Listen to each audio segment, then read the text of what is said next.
दोस्तों, Guru Prasad story channel पर आपका बहुत बहुत स्वागत है। वीडियो शुरू करने से पहले कृपया आप मेरे चैनल को सब्सक्राइब जरूर करें और साथ में बेल आइकन को भी दबा दें ताकि मेरे नए वीडियो का नोटिफिकेशन आपको मिल जाए।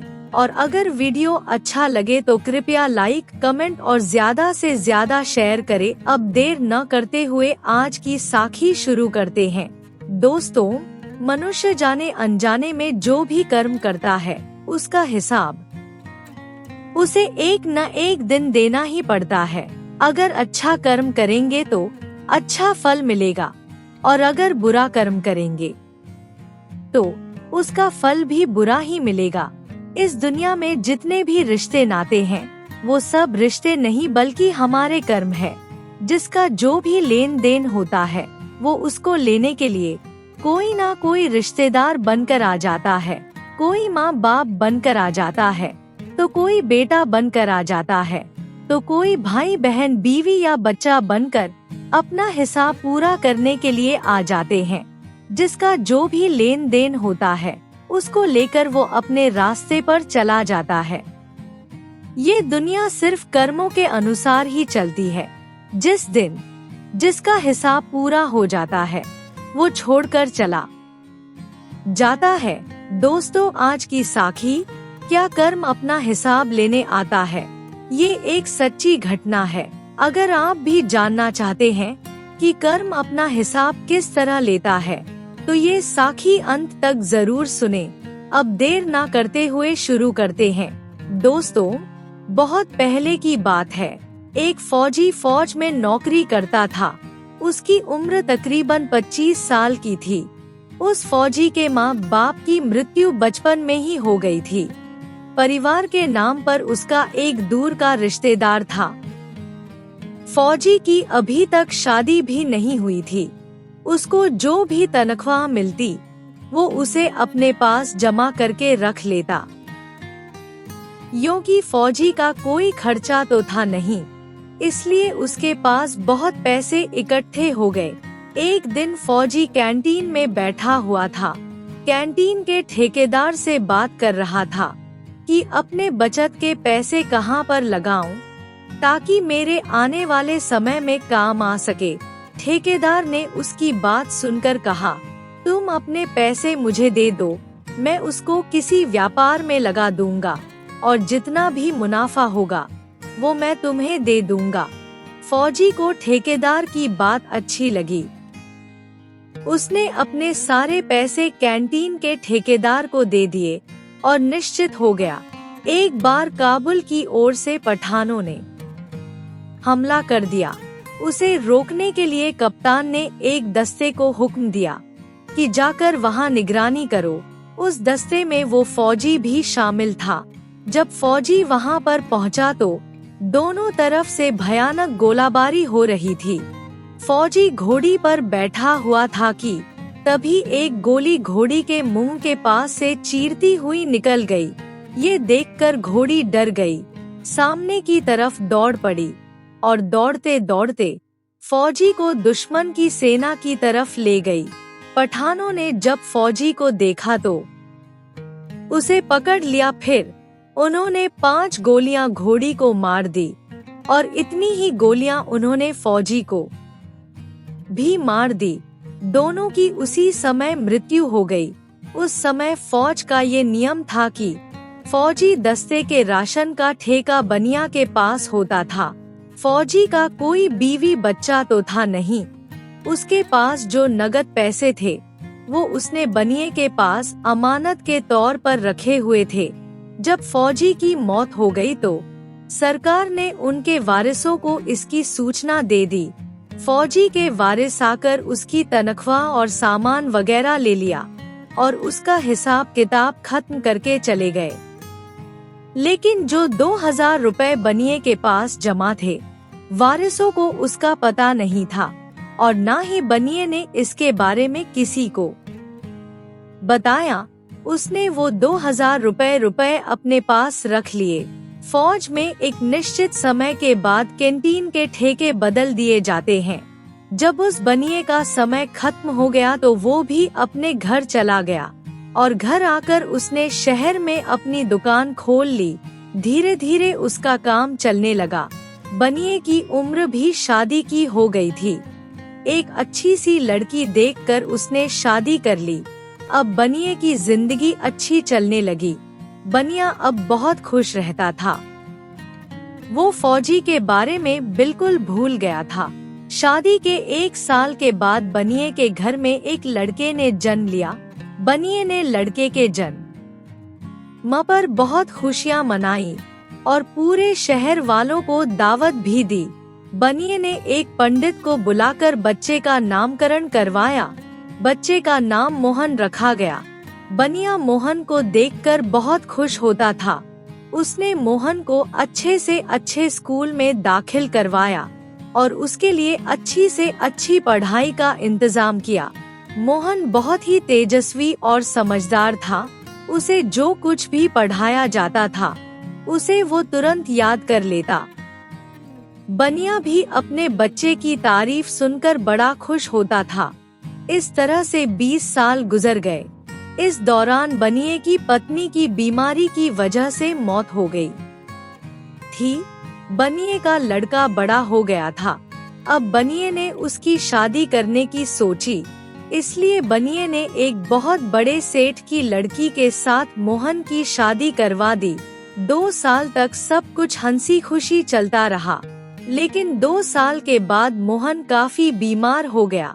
उसकी हालत काफी बिगड़ने लगी।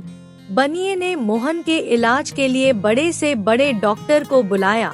वैद्य हकीमों से उसका इलाज करवाया, लेकिन मोहन की हालत सुधरने की बजाय और खराब होती गई। शहर के डॉक्टरों ने मोहन को ठीक करने की बहुत कोशिश की, लेकिन जब मोहन ठीक नहीं हुआ तो उन्होंने बनिए से इसको वापस घर ले जाने के लिए बोल दिया और साथ में ये कह दिया कि अब इसको कोई नहीं बचा सकता। बनिया ये सुनकर सकते में आ गया। वो दुखी मन से मोहन को साथ लेकर घर वापस चल पड़ा। जब वो घर वापस आ रहा था तो रास्ते में उसे उसका एक मुसलमान दोस्त मिला। जब उसने मोहन के बारे में सुना तो उसने कहा, यहाँ पास के गांव में एक सयाना आदमी है जिसके पास जाकर बड़े से बड़े बिगड़े हुए केस ठीक हो जाते हैं। वो पैसे भी ज्यादा नहीं लेता, वो सिर्फ एक बार 2 रुपए लेता है। तुम भी एक बार मोहन को उसके पास लेकर जाओ या फिर उसके पास जाकर उसे विनती करो कि वो तुम्हारे घर आकर मोहन को देख ले। बनिए को उसकी ये बात ठीक लगी। उसने सोचा कि एक आखिरी कोशिश करने में क्या हर्ज है, शायद भगवान कोई चमत्कार कर दे और मोहन ठीक हो जाए। ये सोचकर उसने मोहन को घर में छोड़ा और उस मुस्लिम फकीर को लेने के लिए चला गया। वहाँ जाकर उसने मुस्लिम फकीर से प्रार्थना की और बताया कि मेरा बेटा बहुत बीमार है, अगर आप एक बार घर चलकर उसे देख ले तो मैं आपका एहसान जीवन भर नहीं भूलूंगा। मुस्लिम फकीर को उसकी हालत देखकर उस पर दया आ गई और वो उसके साथ चल दिया। घर पहुंचकर मुस्लिम फकीर ने मोहन की नब्ज को पकड़कर देखा। फिर फकीर ने अपने झोले में से एक पुड़िया निकाली और मोहन को खिला दी। उसके बाद फकीर ने बनिए से कहा, अब तुम इसकी चिंता मत करो, ये बिल्कुल ठीक हो जाएगा।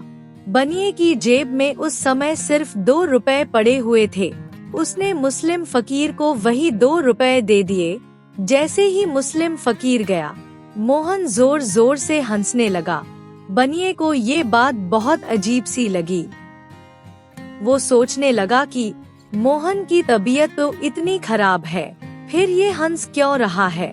बनिए ने धीरे से मोहन से पूछा, बेटा क्या बात है, तुम इस तरह हंस क्यों रहे हो। बनिए की बात सुनकर मोहन एकदम चुप हो गया। बनिए ने मोहन से पूछा कि क्या तुम्हें पुड़िया खाने से कुछ आराम हो गया।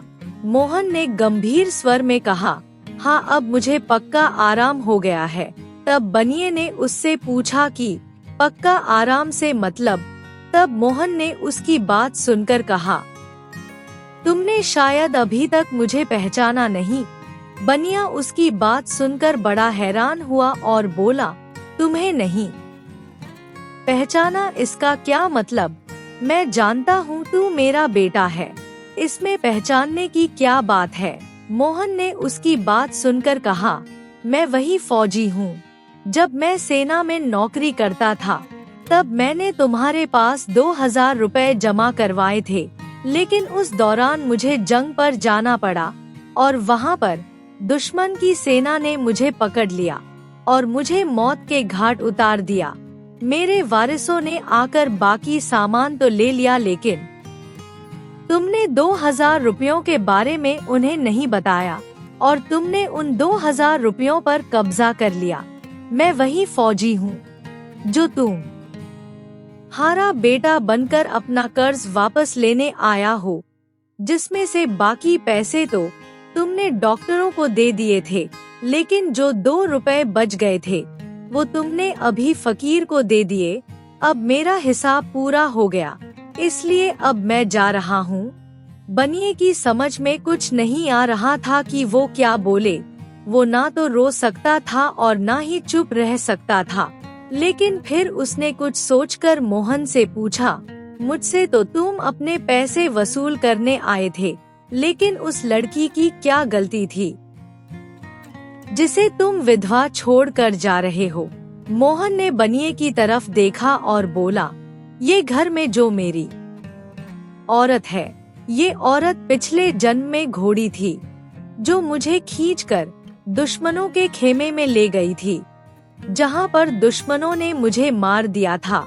मैं इसकी वजह से मारा गया था, इसलिए अब मैं इसे विधवा छोड़कर जा रहा हूँ ताकि इसका भी हिसाब पूरा हो जाए। ये कहते ही मोहन की मृत्यु हो गई। बनिया बिल्कुल पत्थर हो गया था। वो ना ही रो रहा था और ना ही चुप था। उसकी हालत पागलों जैसी हो गई थी।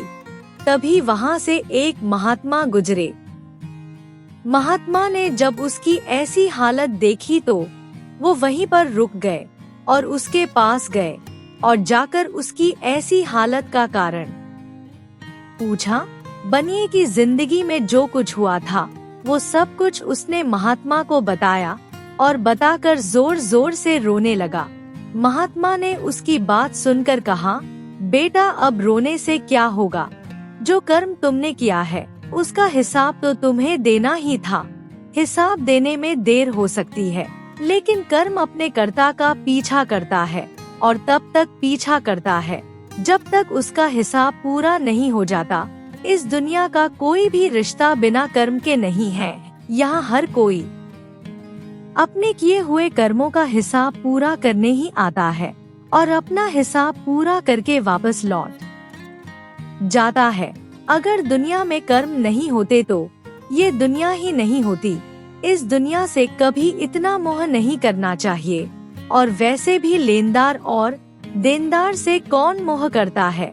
महात्मा की बात सुनकर बनिए को थोड़ी राहत महसूस हुई और वो चुप हो गया। उसके बाद महात्मा वहाँ से चले गए। दोस्तों, इस सुंदर साखी से हमें ये शिक्षा मिलती है कि हमें कभी भी बुरे कर्म नहीं करने चाहिए और ना ही किसी का हक मारना चाहिए।